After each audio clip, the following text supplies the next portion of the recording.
Hello friends, कैसे हैं आप लोग। तो आज हम लोग देखेंगे हिस्ट्री की क्लास नंबर 7, जिसके अंतर्गत हम लोग बात करेंगे पूरा का पूरा ताम्रपाषाण काल, वो भी एक क्लास में। इसके अंतर्गत भूमिका, इसके प्रकार, प्रमुख क्षेत्र कौन कौन से थे, यहाँ की बस्ती प्रारूप क्या थी, सामाजिक धार्मिक अर्थव्यवस्था, कला एवं शिल्प, इन सारे पहलुओं को एक एक करके हम लोग कंप्लीट करने वाले हैं। तो चलिए हम लोग क्लास को शुरू करते हैं।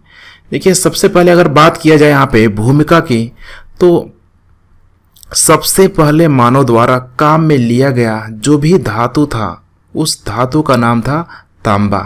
क्योंकि अभी तक आप लोगों को ध्यान होगा कि पाषाण काल में जो भी हथियार वगैरह बनाया गया इंसानों के द्वारा, उस समय अधिकतर उस समय पत्थरों का प्रयोग किया गया। लेकिन अब पत्थरों के साथ साथ यहाँ पे जब तांबा का भी जब एक तरीके से उनके द्वारा खोज कर लिया गया, तो तांबा ठीक है, लोहा से तो कमज़ोर होता ही है। लेकिन अब सोचिए, अगर लोहा उस समय लोहे की खोज हुई नहीं थी, तो तांबा अपने आप में एक मजबूत धातु के रूप में मौजूद था। इस तरह अगर देखा जाए तो इसको तांबा प्लस पाषाण बोला गया। माने नया तांबा का यहाँ पे कुछ होने लगा। पाषाण का प्रयोग पहले से होता आ रहा था, यहाँ भी हो रहा था। अब दोनों को जब मिला देंगे तो पूरी तरीके से ये बन जाएगा ताम्र पाषाण बन जाएगा। इसीलिए इसको ताम्रपाषाणीन संस्कृति के नाम से इसको जाना गया। और इसमें अधिकांश अगर देखा जाए उपस्थिति, तो पत्थरों वाले हथियारों की संख्या इसकी पर्याप्त मात्रा में मौजूदगी थी। तांबे का सर्वप्रथम प्रयोग लगभग 5000 बीसी में, 5000 ईसा पूर्व में किया गया।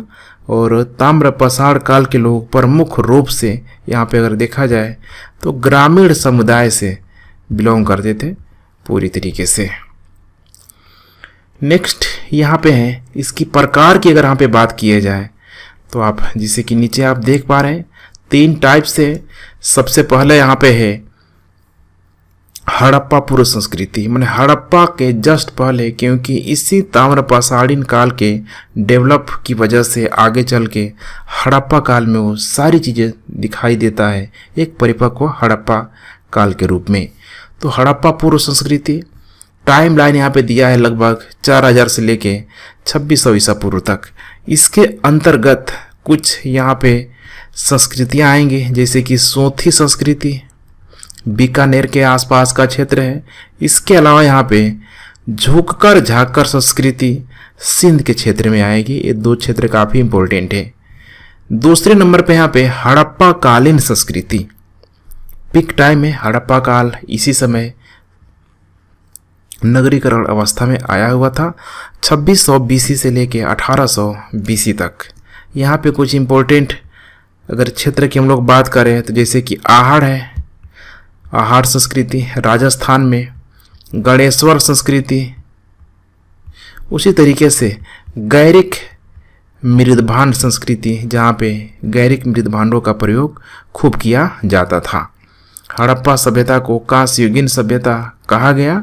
सबसे पहले कांस्य की प्राप्ति जो हुई हड़प्पा से ही, अभी वर्तमान में पुरातत्वविदों के द्वारा इसी हड़प्पा जगह पे कांस्य की, ठीक है, प्रतिमा जो है यहाँ पे खोजी गई। तीसरा स्टेज है यहाँ पे उत्तर हड़प्पा संस्कृति, लगभग 2000 बीसी से लेके 1400 बीसी तक। यहाँ पे ऐसा माना जाता है कि धीरे धीरे हड़प्पा काल का डिक्लाइन होना शुरू हो गया था। पुनः हड़प्पा सभ्यता, जो कि एक नगरीकरण सभ्यता थी, पुनः वापस ग्रामीण सभ्यता में आ चुकी थी। पतन के संदर्भ में आप समझ सकते हैं। यहाँ पे कुछ इंपॉर्टेंट क्षेत्र हैं जैसे कि मालवा, कायथा, आगे हम लोग देखेंगे सब क्षेत्रों को, एरड़, उसके बाद यहाँ पे जोरवे। ये सारे के सारे यहाँ पे ताम्रपाषाणीन संस्कृति से संबंधित बहुत सारे इंपॉर्टेंट क्षेत्र हैं। अब आइए नेक्स्ट यहाँ पे प्रमुख क्षेत्र कौन कौन क्षेत्र हम लोग देखने वाले हैं, आइए यहाँ पे हम लोग देख लेते हैं। तो इसमें क्षेत्रों की संख्या काफ़ी अधिक है, देख पा रहे हैं आप, लगभग 5 दिशाओं को इंडिकेट कर रहा है। 4 है यहाँ पे। दक्षिण पूर्वी राजस्थान में आहार एवं बुलंद, पश्चिम मध्य प्रदेश में मालवा, कायथ, एरड़, ध्यान रखिएगा अभी मैं आपको लोकेशन में दिखा दूंगा। पश्चिम महाराष्ट्र में अहमदनगर के जोरवे, महाराष्ट्र में नेवासा, दैमाबाद, चंदौली, सोनगांव, इनाम गांव काफ़ी इंपॉर्टेंट है। ये सभी जोरवे संस्कृति के अंतर्गत आते हैं। रखिएगा जोरवे संस्कृति पूर्वी भारत में, ठीक है, इसमें अधिकतर क्षेत्र जैसे कि पश्चिम बंगाल हो गया, बिहार हो गया, ठीक है, ऐसे कुछ क्षेत्र यहाँ पे मौजूद है। तो यहाँ पे कुछ स्थलों को आप देख पा रहे हैं, ठीक है, एक बार इसे आप रोक के भी देख सकते हैं, ठीक है। जो भी इम्पोर्टेंट स्थल है यहाँ पे बहुत सारे स्थलों को यहाँ पे इंडिकेट किया गया है। जहाँ जहाँ कुछ मिल रहा है मैं आपको दिखा दे रहा हूँ। यहाँ पे ताम्रप्रसारीन युगीन की सबसे बड़ी वस्तु जो वस्तुतः जोरवे संस्कृति से संबंधित थी यही है महाराष्ट्र में दैमाबाद। उसी तरीके से अतिरपक्कम में तांबे का प्रथम कुल्हाड़ी का औजार यहाँ से प्राप्त किया गया। कुछ स्थल है पूरा का पूरा कैटेगराइज कर दिया अब, जैसे बलूचिस्तान, सिंध, राजस्थान, पश्चिम महाराष्ट्र, पश्चिम मध्य प्रदेश, उत्तर प्रदेश। अब इसको अलग अलग दिशाओं में, ठीक है, जैसे कि मैंने शुरू में बांटा हुआ था, आप यहाँ पे डिस्ट्रीब्यूट करके कुछ जगहों को नाम आप कुछ इंपॉर्टेंट जगह है आप यहाँ पे देख सकते हैं। जैसे जोरवे, ठीक है, सब यहाँ पे इम्पोर्टेंट है। उसी तरीके से अब बारी बारी एक एक जो शुरू में देखा हुआ था हम लोगों ने क्षेत्र को लेके, पहला है दक्षिण पूर्वी राजस्थान। इसमें दो इंपॉर्टेंट क्षेत्र हैं यहाँ पे, आहार एवं गिलुंद। ध्यान रखिएगा, आहार एवं गिलुंद, ठीक है। इसके अलावा यहाँ पे इन्हीं क्षेत्रों में मिलने वाले कुछ और भी क्षेत्र हैं, जैसे कि यहाँ पे झुक्कर है, यहाँ पे परवर्ती हड़प्पा स्थल के रूप में से जाना गया। नीचे यहाँ पे देख सकते हैं किलीगुल मोहम्मद, यह स्थल से ईंटों से निर्मित भवन निर्माण संस्कृति के अवशेष मिले। राणा घोंगई, यहाँ पर उत्खनन में संस्कृति के 5 चरण पाए गए। यह स्थल झोब संस्कृति से संबंधित है, झोब ऊपर है। बड़ी संख्या में यहाँ पे मातृ देवी हो गया, लिंग चिन्हों की यहाँ पे मूर्ति पूरी तरीके से पाई गई है। उसी तरीके से नीचे है यहाँ पे आम्री अनागार का साक्ष्य प्राप्त हुआ है। आम्री के लोगों द्वारा चाक निर्मित मृद भांडों का प्रयोग किया जाता था। तो कुछ यहाँ पे सभ्यता का क्रम है, कैसे पसाड़ काल आया, उसके बाद ताम्रा आ गया, फिर कांसे का प्रयोग किया जाने लगा और फिर लोहे का प्रयोग किया जाने लगा। बनास घाटी में स्थित होने के कारण इसे बनास संस्कृति भी कहा गया। पूरा क्षेत्र, ठीक है, बनास के अंतर्गत। बनास नदी आप लोगों को ध्यान होगा, ठीक है, केन, बेतवा, ठीक है, सोन, बनास, ठीक है। आहार का प्राचीन नाम ताम्बवती अर्थात तांबा वाली जगह है। यहाँ के मकान पत्थर की चाह दीवारी से घिरे हुए हैं। आहार के पास गिलुंद में मिट्टी की इमारत बनी है, पर कहीं कहीं पक्की ईंट भी लगी है। उसी तरीके से गिलुंद में तांबे के टुकड़े पाए गए हैं। आहार संस्कृति अन्य ताम्रप्रसारीन संस्कृतियों से भिन्न है, क्योंकि जहां दूसरे केंद्रों पर लाल व काले लेप के मृदभांड बने हैं, वहीं इस लेप के ऊपर सफ़ेद रंग की चित्रकारी की गई है। आहार के लोग पत्थर निर्मित गृहों में रहते थे। दूसरा क्षेत्र है यहाँ पे पश्चिम मध्य प्रदेश, जिसके अंतर्गत मालवा, कायथा, एरड़ और नौदा टोली आते हैं। तो गिलुंद यहाँ पे दिया हुआ है, आप देख सकते हैं। गिलुंद से ईंट से बने विशाल भवन के अवशेष प्राप्त हुए और यहाँ से अग्निकुंड का भी साक्ष्य मिला है। उसी तरीके से यहाँ पे कायथा है, तांबे की चूड़ियाँ, कुल्हाड़ी एवं तांबे की छेनी मिले हैं। यहाँ से प्राप्त मृदभांड काले और लाल रंग के होते थे। नौदा टोली, यहाँ लोग गेहूँ, धान और दाल की खेती करते थे। लगभग सभी अनाज महाराष्ट्र में नर्मदा नदी के तट पर नौदा टोली में पाए गए हैं। उसी तरीके से यहाँ पे आहार है, इसका प्राचीनतम नाम ताम्रवती था। यहाँ से प्राप्त मकानों में गंदे पानी के निकास के लिए वैज्ञानिक पद्धति स्थापित किया। इससे नल, ठीक है, मतलब नलकूप, चक्रकूप के नाम से जाना गया। यहाँ पे है मालवा, अपने उत्कृष्ट मृद भांडों की उत्कृष्टता के लिए जानी जाती है। मालवा संस्कृति का पुरस्कार महाराष्ट्र क्षेत्र में है। जोरवे, यहाँ पे टोटीदार पात्र मिला हुआ है, टोटी लगा हुआ। नेक्स्ट जगह का जो नाम है यहाँ पे आप देख सकते हैं, कायथा संस्कृति। जो हड़प्पा सभ्यता की, हड़प्पा काल की समकालीन संस्कृति मानी गई है। इसके मृत भांडों में हड़प्पाई प्रभाव भी दिखाई देता है। इस संस्कृति की लगभग 40 बस्तियां मालवा क्षेत्र से प्राप्त हुई है, जो अत्यंत छोटी है। कायथा के एक घर में तांबे के 29 कंगन, 2 अद्वितीय ढंग की कुल्हाड़ी पाई गई है। इसी स्थान में स्टेटाइट और कार्नेलियन जैसे कीमती पत्थरों की गोलियों के हार पात्र में जमा पाए हैं। नेक्स्ट, ताम्रपाषाणीन संस्कृतियों में कायथा संस्कृति सबसे पुरानी है। कायथा संस्कृति लगभग 500 ईसा पूर्व तक अस्तित्व रही। यह चंबल नदी का क्षेत्र है। चंबल आप लोगों को ध्यान होगा, एमपी मध्य प्रदेश। नौदा टोली, इसमें भी कुछ इंपॉर्टेंट चीजें पाई गई हैं। इंदौर के निकट, इंदौर, इसी के निकट, ठीक है, HD संकालिया ने इसकी खोज किया हुआ था। यहाँ से कुछ प्रमुख चीज मिला हुआ है, जैसे कि मिट्टी के बांस फूस के बने चौकोर एवं वृत्ताकार घर मिले हैं। यहाँ के मूल मृद भांड काले लाल रंग के हैं, जिन पर ज्यामितीय आरेख पूरी तरीके से उत्कीर्ण किया गया है। नेक्स्ट, मालवा, ठीक है, यहाँ पे रूढ़ शैली, ध्यान रखिए, काफी इंपॉर्टेंट है। यहाँ पे रूढ़ शैली से बनी मिट्टी की वृषभ मूर्तिकाएं, वृषभ सांड की मूर्तिका, यह सूचित करती है कि वृषभ धार्मिक पंथ का पूरी तरीके से प्रतीक था। वृषभ धार्मिक चीजों से संबंधित था। थर्ड नंबर पे है यहाँ पे पश्चिम महाराष्ट्र। इसके अंतर्गत कुछ इंपॉर्टेंट जगह जोरवे, नेवासा, दैमामाद, चंदौली, सोनगांव, इनामगांव, प्रकाश और नासिक। यहाँ से आप देख सकते हैं जैसे कि कुछ इंपॉर्टेंट जगह गणेश्वर।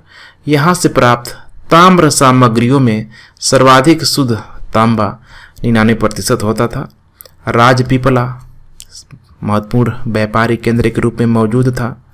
दैमाबाद ताम्रपाषाण कालीन सबसे बड़ी बस्ती, जो वस्तुतः जोरवे संस्कृति से संबंध थी। यहाँ कलश अवदान के प्रमाण तथा कलश को घरों के फर्श के नीचे दफनाने के प्रमाण मिले हैं। इनाम गांव, इसमें कच्चे मिट्टी के मकान व गोलाकार गड्ढों वाले मकान के साक्ष्य मिले हैं। गंगेरिया 425 तांबे के औजार एवं हथियार तथा 102 चांदी के पत्र मिले हैं। सब इंपॉर्टेंट डेटा है, ध्यान रखिएगा। एग्जाम में कितने बार इन डेटा को पूछा गया है। सभी पुरा स्थल जोरवे संस्कृति के हैं। अब तक ज्ञात 200 जोरवे स्थलों में गोदावरी का दैमाबाद सबसे बड़ा है। आरंभिक ताम्रपाषाण अवस्था के इनाम गांव स्थल पर चूल्हों समेत बड़े बड़े कच्चे मिट्टी के मकान और गोलाकार गड्ढों वाले मकान भी पाए गए हैं। इनाम गांव में से 100 से अधिक घर, अनेक कब्रें पाई गई है। यह बस्ती किलाबंद है और खाई घिरी हुई है। इनाम गांव में मातृ देवी की प्रतिमा मिली है, जो पश्चिम एशिया में पाई जाने वाली ऐसी प्रतिमा से मिलती है। दैमाबाद में कांसे की निर्मित वस्तुएं प्राप्त हुई है। इनाम गांव में कुंभकार, धातुकार, हाथी दांत के शिल्पी, चूना बनाने वाले खिलौने, मिट्टी की मूर्ति बनाने वाले कारीगरों के भी साक्ष्य यहाँ से पाए गए हैं। चौथे नंबर पे है पूर्वी भारत का कुछ इंपॉर्टेंट क्षेत्र, जैसे कि बिहार में सिनवार, सोनपुर और ताराडीह तथा पूर्वी उत्तर प्रदेश में खैराडीह और नरहन। कुछ मिला है यहाँ पे, जैसे बिहार, महाराष्ट्र, मध्य प्रदेश में रहने वाले लोग टोटी वाले जलपत्र, गोलीदार पस्तरिया और गोलीदार कटोरे बनाते थे। दक्षिण भारत में कृषक की अपेक्षा चरवाहा संस्कृति का अधिक प्रमाण मिला है। ताम्रपाषाण युग के लोग शिल्प कर्म में निसंदेह बड़े दक्ष थे और पत्थर का काम भी अच्छा करते थे। वे कार्नेलियन, स्टेलाइट और क्वार्ट्ज क्रिस्टल जैसे अच्छे पत्थर हो गया, ठीक है, या मन के गुटकाए भी बनाते थे। वे लोग कताई और बुनाई जानते थे, क्योंकि मालवा में चरखे और तकलियां मिली हुई है। पश्चिम महाराष्ट्र की चंदौली और नेवासा बस्तियों में कुछ बच्चों की गलों में तांबे के मनकों का हार पहनाकर उन्हें दफनाया गया है, जबकि अन्य बच्चों की कब्रों में सम्मान के तौर पर कुछ बर्तन पात्र हैं, जिससे कि सामाजिक असमानता को इंडिकेट करता है। महाराष्ट्र में मृतक को उत्तर दक्षिण की दिशा में रखा जाता था, किंतु दक्षिण भारत में पूर्व पश्चिम की दिशा में। पश्चिम भारत में लगभग संपूर्ण सावधान प्रचलन प्रचलित था, जबकि पूर्वी भारत में आंशिक सावधान फ्रैक्शनल बरेली इसको बोला गया। इस काल में मनुष्य गेहूं, धान, दाल की कृषि करने में प्रवीण हो गया, दक्ष हो गया। यहाँ के लोग वस्त्र निर्माण के जानकार थे। यहाँ के लोग मातृ देवी की पूजा करते थे। वृषभ, जैसे कि अभी मैंने देखा, धार्मिक प्रतीक का प्रतीक के रूप में मौजूद था। 1200 ईसा पूर्व के लगभग ताम्रपाषाणीन संस्कृति यहाँ से विलुप्त होना बिल्कुल शुरू हो गई। ताम्रपाषाणीन बस्तियों के लुप्त होने का प्रमुख कारण माना जाता है अत्यल्प वर्षा, बहुत कम मात्रा में वर्षा हुआ, जिसकी वजह से ये सब सामने चीज़ें सामने आई, अंत हो गया, पतन हो गया। चित्रित मृद भांडों का प्रयोग सबसे पहले ताम्रपाषाणीन लोगों ने ही किया था और सर्वप्रथम ताम्रपाषाण काल के लोगों ने ही प्रायद्वीपीय भारत में बड़े बड़े गांव बसाए थे। ताम्रपाषाण स्थलों में हलफावड़ा मिले हैं। सबसे बड़ी ताम्र निधि मध्य प्रदेश के गुंगेरिया से प्राप्त हुई है। इनमें से 424 तांबे के उपकरण और 102 चांदी के पत्थर भी पाए गए हैं। अब हम लोग बात करते हैं यहाँ पे बस्ती प्रारूप की। देख सकते हैं चौथे नंबर पे बस्ती प्रारूप की स्थिति क्या थी यहाँ पे। तो देखिए, स्वरूप में ग्रामीण घास फूस के अलावा ईंटों का भी मकान यहाँ से पाया गया है। जोरवे संस्कृति के इनाम गांव से योजनाबद्ध बस्ती का हमें निर्माण मिलता है। उसी तरीके से कुछ और भी चीज़ें हैं, जैसे कि अर्थव्यवस्था, सामाजिक दशा, धार्मिक विश्वास। अर्थव्यवस्था की अगर यहाँ पे बात की जाए तो यहाँ पे प्राथमिक एवं निर्वाह अर्थव्यवस्था के रूप में कृषि मौजूद था। इसके अलावा पशुओं का उपयोग कृषि कार्यों में सबसे अधिक रूप में किया गया। उसी तरीके से यहाँ पे सामाजिक दशा, इसके अंतर्गत सामाजिक प्रारूप एवं बस्ती प्रारूप में अगर देखें हम लोग तो सावधान पद्धति, जो कि हमने देख रखा था, आंशिक सावधान, पूर्ण सावधान, इसमें असमानता दिखाई देती है। सरदार की जो बस्ती होती थी, सरदार की जो बस्ती होती थी पूरे बस्ती के केंद्र में होती थी, जबकि कामगार दूरवर्ती क्षेत्रों में रहते थे, जिसकी वजह से सामाजिक विषमता को इंडिकेट कर रहा है। उसी तरीके से यहाँ पे है धार्मिक विश्वास। विभिन्न स्थलों से मिली मूर्तियाँ देवी देवताओं की उपासना में नारी मूर्ति को पाया गया, जिससे कि नारी उस समय नारियों की अच्छी स्थिति को इंडिकेट कर रहा है। शव को दफनाते समय पाँव का जो निचला हिस्सा यहाँ पे काट दिया जाता था, तो शायद अलौकिक से पारलौकिक जीवन में उनकी आस्था होगी, या फिर भूत प्रेत में कह सकते हैं कि कर्म कांड में, अंधविश्वास में उनको विश्वास होगा। नेक्स्ट, कला एवं शिल्प के क्षेत्र में तो बहुत कुछ यहाँ पे नहीं है। कला और शिल्प में अगर हम लोग बात करें तो कायथा से भूरे रंग के ठोस मृदबांड यहाँ पे पाए गए हैं। जोरवे संस्कृति से टोटीदार, ध्यान रखिएगा, टोटीदार जाल यहाँ की शिल्पगत विशेषता है। टोटीदार जाल देखिए ऊपर एक बहुत शानदार तरीके से इसमें अलंकरण आप बोल सकते हैं करके बनाया गया था।